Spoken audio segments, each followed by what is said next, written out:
Да я не хочу быть политиком вообще. Какие бессовестные политики, зачем мне с ними?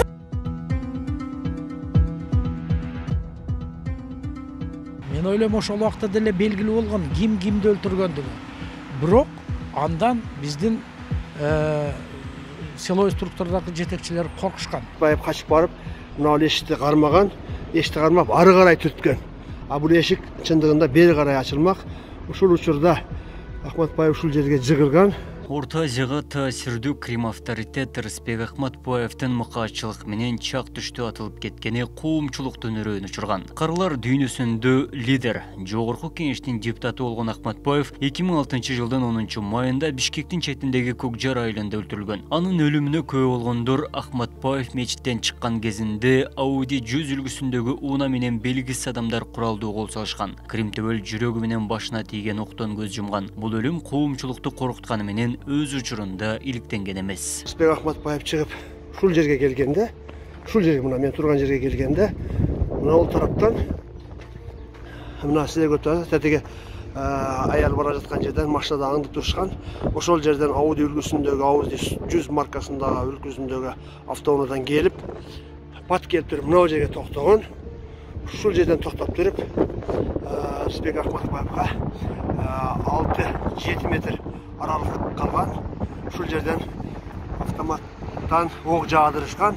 Атайын кызмат криминалдык авторитет Рысбек Ахматбаевдин өлүмүнүн бети ачылганын кечээ жарыялады. Анда киши колдуу болгон Ахматбаевдин өлүмүнүн артында каралардын ана башчысы Атыккан Камчыкөлбаев баштаган бир топ Крим дүйнөсүнүн лидерлери турганын билдирди. Ахматбаевди жок кылууну жогоруда аталган катышуучулардын баары аткарышы керек болгон. Бирок адам өлтүрүү учурунда унаанын рулундагы Марат Райымбеков, ошондой эле унаанын артындагы отуруп кылмышты көзөмөлдөгөн Камчы Асанбек калган. Буга байланыштуу Алманбет Анапияев менен Болот Самсалиев Камчы Асанбектин чыгышын күтпөстөн Ахматбаевдин маңдайынан төз атып, андан соң белгисиз тарапка изин жашырып кетишкен. Бул фактылар Камчы Асанбектин киши өлтүргүчүнүн көрсөтмөлөрүнүн негизинде аныкталды. Анын аты жөнү тергөөнүн кызыкчылыгы үчүн айтылбайт. Карылардын сыр каткан өлүмдөрү ошол эле учурда эле белгилүү болгонун саясат талдоочулар билдирет. Кылмышка юридикалык баа берип, коомчулукка жарыялоодо укук коргоо органдарынын жетекчилерине эрки жеткен эмес дешет. Анткени каралардын таасири мамлекеттик мыйзамдан жогору турган деген таризде.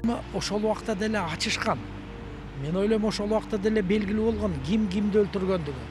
Бирок андан биздин силовой структурадагы жетекчилер коркушкан. Алардын өмүрүнө коркунуч келет. Алардын дагы үй бүлөсү болгон. Бул каралардын бийлиги ошол убактагы жетекчилердин бийлигинен жогору турган. Алар командовать эткен, алар талап кылышкан биздин жетекчилерден. Ошон үчүн бул сыртка чыккан эмес. Жаап жашырып коюшкан. Мына азыр эми өзүңөр көрдүңөр. Жакындан баштап эле мындан 13 жыл мурда өлтүрүлгөн Рысбек Ахматбаевдин, мындан мурда өлтүрүлгөн бир канча каралардын ким өлтүргөндүгүн айтты. Анапияев өлтүргөн деп айтып атат. Баяман жөнүндө сөз болуп атат. Булар жаап жашылып келгенде азыр гана ачыкка чыгып атат. Мен ойлойм, караларсыз да жашоо болсо болот экен. Бир канча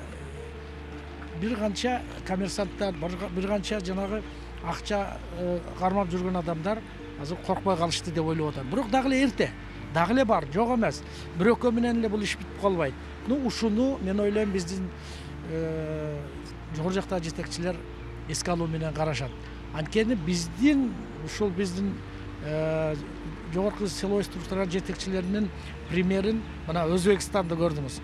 Өзбекстанда дагы бүгүнкү күнгө чейин 50-60 каралардан кармап, аларды камашты. Демек, биздин мамлекеттин азыркы алып барып аткан саясатын башка мамлекеттер да колдоно башташты. Бул жакшы жөрөлгө деп ойлойм. Бүгүнкү күндө каралар менен күрөш токтой элек. 49 жаштагы Камчыкөлбаев өлтүрүлгөндөн кийин өлкөдө криминалга каршы аеосуз күрөш жүрүп жатканы жарыяланган. Учурда кылмыштуу топтун ондогон мүчөсү кармалып, жүздөгөн мамлекеттик кызматкер иштен алынып жатат. Көлбаевга тийиштүү делген жалпы наркы $1 миллиард активдери да камакка алынган. Атайын кызматтын башчысы Ташиев өлкөдө каралар жок кылынарын байма-бай кайталап келет. Мындан ары бир уюшкан кылмыштуу топ. Мен ушул Көкжаңакты караймын. Мен Жалал Абадты караймын. же бол деп туруп, же болбосо жөнөкөй адамдардын бизнестеринен акча токтогондо, же бирөөнү бирөө коркутуп келип разборка кылам дегендер болсун, шыйрага сындырабыз. Болбойт андай. Кылмыштуу топтор мамлекетте тор болуп чырмалышып, бүт органдарды, бүт мамлекеттик органдарды, бизнесмендерди, жөнөкөй адамдарды бардыгын байлап алышкан. Ушул торду, ушул чырмалган, эч ким үзе албаган, эч ким ушуга даа бара албаган торду биз талкалап, үзүп бүттүк мына, Кудай кааласа. Кыргызстанда ондогон Крим төөлдөрдүн киши колдуу өлүмүнүн бети ачылды элек. Анын катарында Алмамбет Анапияев 2015-жылы Беларуста киши колдуу болуп каза болгон. Баха Казарманский деген ат менен белгилүү болгон Болот Самсалиевди 2006-жылы Бишкекте белгисиз адамдар өлтүрүп кеткен. Ал эми Рембо кайман аты менен таанылган Марат Райымбеков 2007-жылдан бери дайынсыз жоголгон. Абдумалик Базарбаев, Шахрух Иминджанов, Ош ТВ.